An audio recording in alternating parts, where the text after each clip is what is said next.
The Miami Dolphins are staring at an offseason filled with tough choices, navigating a complicated cap situation while trying to figure out which of their more than 24 impending free agents deserve to stay. But among all the uncertainty, one decision should be as clear as day. Before they even dive into the deeper evaluations, before they get lost in contract structures and cap gymnastics, there's one name that should already be at the top of their list. And no, it's not a flashy, high-profile star or a veteran name that turns heads. It's Isaiah Wynn. Why?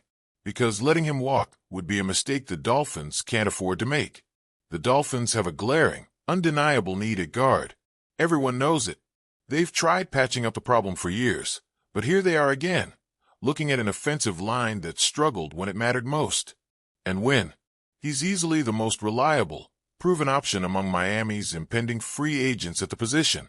Compare him to Robert Jones or Liam Eichenberg, and it's not even a debate. When he was on the field in 2023, Wynn was steady, dependable, effective. He started the first 7 games at left guard and did his job well. Then came the quad injury, knocking him out for the rest of the season.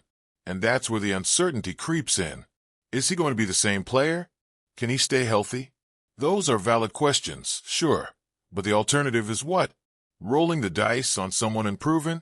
Overpaying for a free agent who may not even fit the system? The Dolphins don't have the luxury of ignoring the best option already in their building. The reality is simple. Wynn was an upgrade when healthy. If he's back to full strength after months of recovery, he's exactly what this offensive line needs. And here's the kicker. He's not going to break the bank. This is where the Dolphins need to be smart. The offensive line has to improve, but spending big money doesn't always guarantee results. And with Wynn, the Dolphins don't even have to make that choice. Look at the numbers. In 2023, he signed a 1-year, $2.3 million deal after dealing with injuries in New England.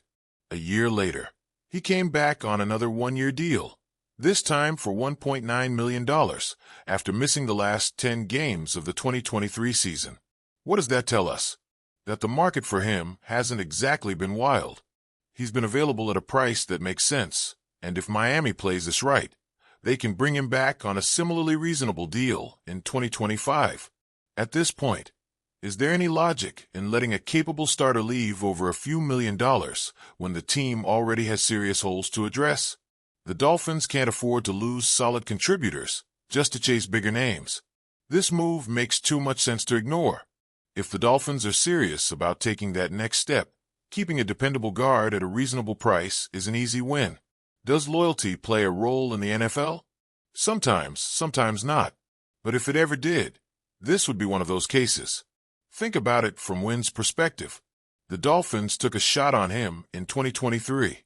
They stuck with him through an injury, brought him back in 2024, then kept him around even though he wasn't able to return to form immediately. That kind of patience isn't common in the league. Wynn has to know that. And while money is always the deciding factor, there's a real argument to be made that he'd want to return to the team that actually gave him an opportunity when others wouldn't. And let's be clear, continuity on the offensive line matters. The best offensive lines in the league have something in common: stability. You can't build a dominant front five by shuffling in new players every season and expecting instant chemistry. Wynn has already played alongside these guys. He understands the system, the expectations, the demands. That's worth something. Some might argue that Wynn's injury history is too much of a concern. That's fair. But at the same time, look at how the Dolphins handled injuries last year. The offensive line was banged up throughout the season. Terron Armstead missed time. Connor Williams tore his ACL. Robert Hunt wasn't 100% late in the year. Depth was tested, and it wasn't always pretty. The Dolphins need reliable options, and Wynn has proven that when healthy, he can get the job done. The Dolphins are going to have to make tough choices about their free agents. They're probably bringing back around 8 of them. If that's the case, Wynn should be an automatic inclusion on that list. He's too valuable, too necessary, and too affordable to let walk away. If Miami is serious about solidifying the offensive line, about keeping Tua Tagovailoa upright, about making a real run in the playoffs, this move needs to happen. This isn't just a suggestion. It's a move that should already be in motion. Waiting around, hesitating, debating? That's how good players slip away. The Dolphins can't let that happen. We needs to stay in Miami. The front office needs to recognize that, act on it, and lock him in before another team makes their move.